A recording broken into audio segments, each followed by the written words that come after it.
When was the last time that you have thought, why are these people just walking past me? Am I not visible enough? Is there nothing about me that can stand out and simply be remembered? Because we just want to belong and be remembered. We want to be unique. We are unique. But when people see us, they might brush it off as just a generic trait when, for all they know, it could be the only thing that defines us. But because they don't actually have a place to compare it to, they kind of brush it off as generic look. And that is where problem begins.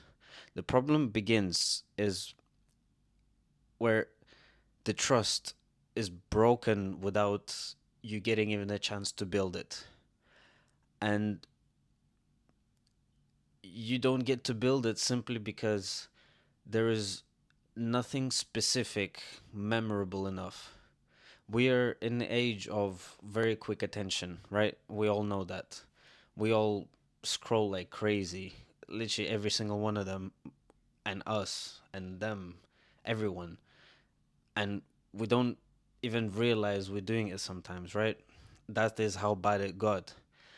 And standing out has become most important thing ever, especially when you're running your own business or brand. It is very crucial to get your audience to simply not just give you likes that kind of politely says, I've seen your thing and keep doing what you're doing. I'll just keep walking. I'll do my own business there. And you do whatever you want to do here.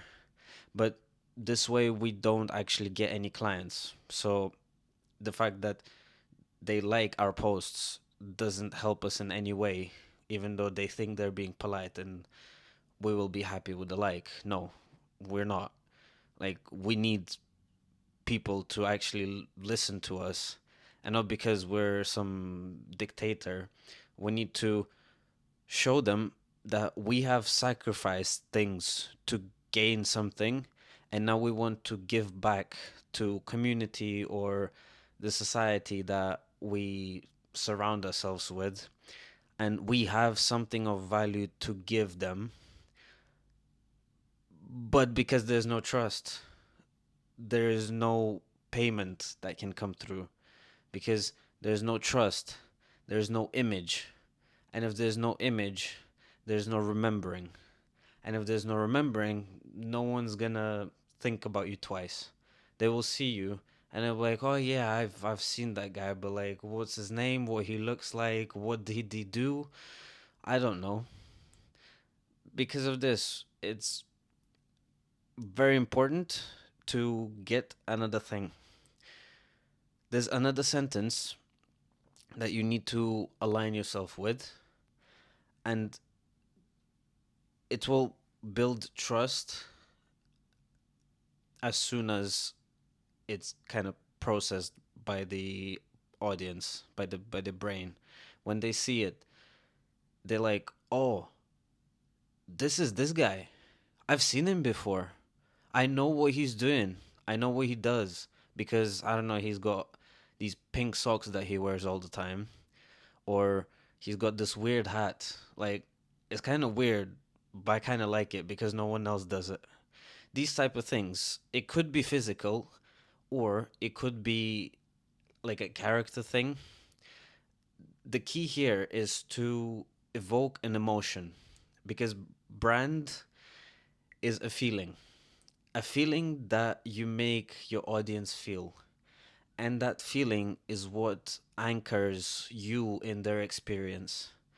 And their experience is literally what you purchase from them, and then they buy it back using money because you've purchased their feeling through you being in a very specific, different, even if it's weird way, and they need to pay you to gain back that feeling. I hope that makes sense. Because you're taking something away from them, and then they need to pay you to get it back. But it's kind of happens subconsciously, and it just helps you to understand the dynamic between brand and consumer. We Most things, like I'm fully in Apple ecosystem, and the feeling that I get from being part of Apple is the simplicity and effortlessness of synchronization of everything across all the devices. I have two phones, I have iPad and I have a MacBook, and everything that I have on one device is synchronized across all of them. And that is simply why I have Apple.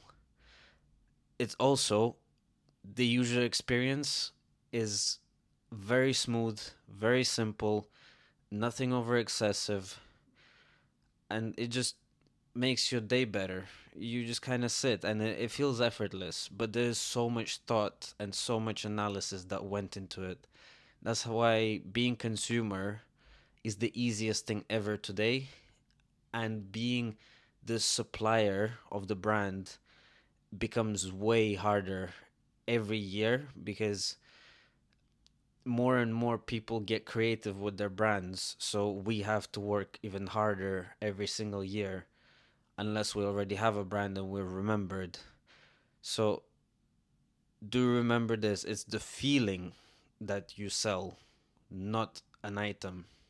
You need to steal the feeling from the person so that they want to get it back. Like it's kind of that unsettling emotion inside that this is the feeling that I got from this guy or girl, and I don't think my emotional state will be the same until I get to work with him. Like once you get to such mindset for your audience, like you basically got them hooked. They're addicted to you and there's nothing they can do about it. That is how crazy it is. You literally need to get them addicted to you. It's like a drug. And is it manipulation? Yes. Are we all being manipulated? Yes. Do we need to manipulate to get them buy stuff? Yes. And that is just the reality of it. You can hate it and you can be stuck being unsuccessful business owner, be part of the crowd. You will never be magnetic. You will never be recognizable. People will be walking past you. You'll be invisible. And you can say that I'm not going to manipulate anyone because everyone's doing it and you can do it too. So I will just say, just get manipulating. That's all you have to do. That's it.